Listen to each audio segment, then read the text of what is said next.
He was passionate. Whatever he did, he was very passionate about. And he got into the Gelbvieh breed kind of at the ground floor. Bud Beestrom was another one in this area that, you know, the two of them really got into it and were big supporters of the industry. When the foundation had the sale of the hat, because I mean that was a big, they commissioned the sculpture to make I think there was 3 or 4 hats that were all original, and then they sold replicas after that, but they auctioned them at Denver that year.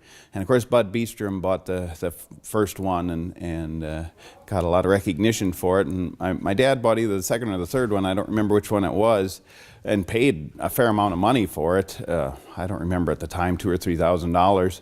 And as soon as he got it bought, that evening, I mean, you know, he had it in the table or whatever. We get back to the motel room and he says, why don't you give this to somebody at the office or something? They can maybe put it at the office. It's like, no, I said, if you're going to give it away, I'll take it, I said. So, anyway, he was more about just supporting the breed than he was about wanting to buy it for himself, even though the hat itself and especially what it stood for in the breed was really reminiscent of my dad and his willingness to step up and contribute when it needed to be done.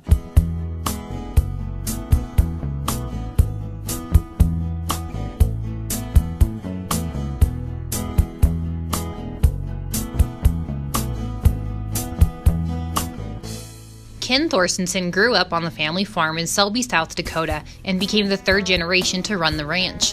Ken's family's roots go back to 1885 when his grandfather began the family business. The ranch had always run commercial cows up until the 1970s when Ken and Vaughn decided they wanted to try the seed stock business. After trying multiple breeds, they decided that Gelbvieh was the best option for their operation, and hence their strong foundation in the Gelbvieh breed was established. 74, we really went full-fledged. We actually bought in 76, 7, and 8 in through there. We bought just a few Gelbvieh full-blood cattle that we could find. There wasn't very many at the time that you could buy, but we did buy a few, bought a few from Beestroms and a few out of Canada and different things, and really began expanding the Gelbvieh program. A lot of the reason that the Gelbvieh breed is where it is today is because there's a number of people like my dad that were just commercial cattlemen that knew the foundations of the commercial industry and what it took to raise good cattle, and they're the ones that you know, really brought the breed along with a good foundation, because they started with the real commercial mentality, and they weren't necessarily focused on the show ring or the fads or what was happening in the industry as much as what would work in the real world. And so, you know, birth weights, udder quality, disposition, things that the Gelbvieh breed is known for today is because of people like my dad that helped set that foundation and did a good job early on. And so I think that the breed has really benefited from people that were like my dad, that were mostly just commercial cattlemen at heart. By 1975, Thorstenson Gelbvieh was established and they held their first bull sale in 1982. They began selling about 100 head of bulls and a handful of females. Ken focused on producing cattle that would work for the commercial cattlemen. The cattle that Ken raised were selected for their fleshing ability, performance, and calving ease. So I remember in the late 80s, early 80s, I guess it would have been, I was showing some cattle. I was involved in junior program a little bit and 4-H and different things, and of course at the time they wanted them bigger, they wanted them taller, and my dad's favorite saying was, we got to have more depth of body, and he'd always tell me when he'd look at one and I'd pick one out to maybe show, because at the time all he wanted was a tall one. You didn't need much volume to him. And I remember him telling me more than once, oh, that one's going to take a lot of salt and pepper, because he didn't figure there was enough meat on it. He was a performance advocate all along. He always said, you know, you got to have pounds. Pounds pay for these commercial cattlemen. And I think in the past it was actually more so even than it is today, because now you've got some of these stalker programs and things. But, you know, in the late 70s, early 80s, pounds were huge. And so we always were focused on just buying about as much performance as you could handle without getting into birth weight problems. And so he really looked at thickness, depth of body, and performance. And, you know, I mean, bumped heads with, Dave Linzegraff and Jim and Bud Beestrom and all the other really good operators around here all the time trying to buy the very best bulls that we could. And once in a while we won, and once in a while we didn't. And, we were fortunate. We owned Minnesota Double, one of the most widely used bulls at the time there in the early 80s. I remember him being upset that he didn't get Cowboy, because Jim Beestrom had Cowboy. He was just a little bit before Minnesota Double. My dad was actually bidding on Cowboy, and he always wished he'd have just bid a little bit more on Cowboy. He wanted Cowboy. But Minnesota Double did us a great job, and he bought a lot of really good, strong bulls. He actually focused more on buying quality sires, herd sires, than he did on buying replacement females. Ken's eye for selecting top herd sires served him well. Minnesota Double was a bull that was unique for his time. He was an easier fleshing, deeper body type of bull for the 1980s. At the time, Ken said in an interview that Minnesota Double is one of the most consistent sires in the breed. He was a weaning weight and yearling weight trait leader for 6 consecutive years in the National Sire Summary, and to date, he has sired over 2,700 head in the Gelbvieh database. His biggest year was 1989 when he sired 568 calves. Minnesota Double's entire herd book influence on Gelbvieh pedigrees is just over 19,000 animals and counting. He is still siring calves and has had 14 calves recorded under him in the last 3 years. Ken was not one to back down from a challenge, especially when it came to buying the bulls he really wanted.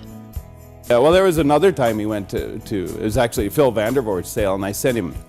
They had a purebred Gelbvieh calving ease bull that I really wanted to buy, and I sent him over there. And at the time, $10,000, $12,000 is a lot of money for a bull. And he says, "Well, how much should I spend?" I said, "Well, I suppose he's going to cost $10,000 or $12,000 because he had really good EPDs, and he was homo black at the time. There weren't very many homo black bulls and such. And so I sent him to the sale, and he come back and." I said, "Did you get him?" "No." I says, "Well, how far did you go?" $17,000. I said, "Well, you sure tried." So he hated to lose, but eventually he usually would quit if it got way out of line. But he tried to buy as good a seed stock as he could all the time, and he'd stretch it just as far as he thought practical. Ken was a strong supporter and leader of the association.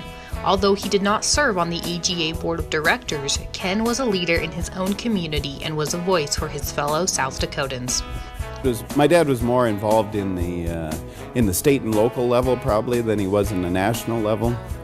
Although he went to convention a lot and everything, and of course he wasn't afraid to make his interests or his thoughts known when we would go to convention and different things, because he was definitely would step up and make comments in regards to what he thought should be done or directions we should take. And he was really adamant about was when they were wanting to buy a building, and of course he'd been to the old building that was it wasn't good, and it wasn't in a good part of town and everything, and so he really got behind when they went to purchase a new building. I know he was an adamant supporter of that, and also donated to help buy the building and get the staff into a better location and a better building and things like that. So, he's really about the business sense of the breed. He wanted the breed to flourish as far as the association and just the breed as a whole. He's really all about the business sense. And, I served on the board for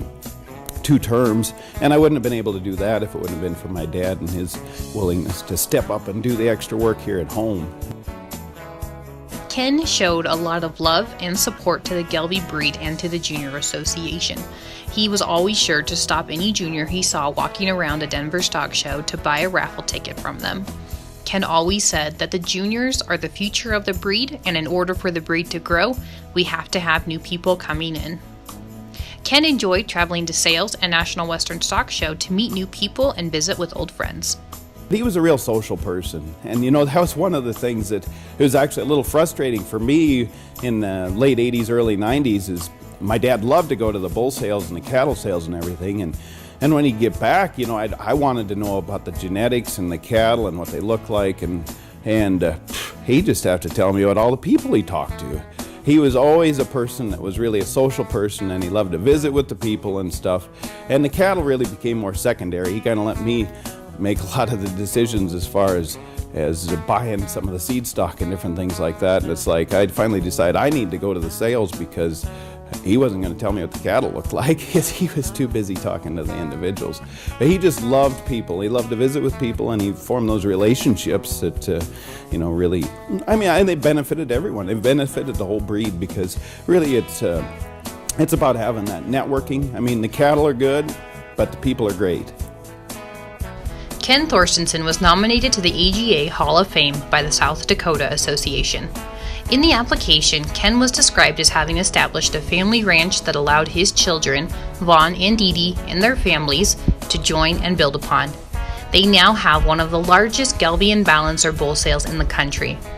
Ken was a humble man that was smart as he built a program that truly served the commercial cow-calf producer. Ken was the first to support new breeders and offer advice or guidance along the way. Though he had a whole herd of his own, he was known to buy a heifer or two over the years just to encourage new breeders to stay involved. Ken never sought glory or recognition, but he truly helped establish the breed in South Dakota and realized the value of balancers to keep their customers engaged and buying Thorstenson genetics. I mean, he wasn't a person that would go out and look for recognition and acclaim or whatever, but it's too bad that he wasn't able to get this award, but I know that he would have been very humbled and honored to have received it. And so it's a big honor. I think it's fitting of him and what he did during his life, especially for the breed.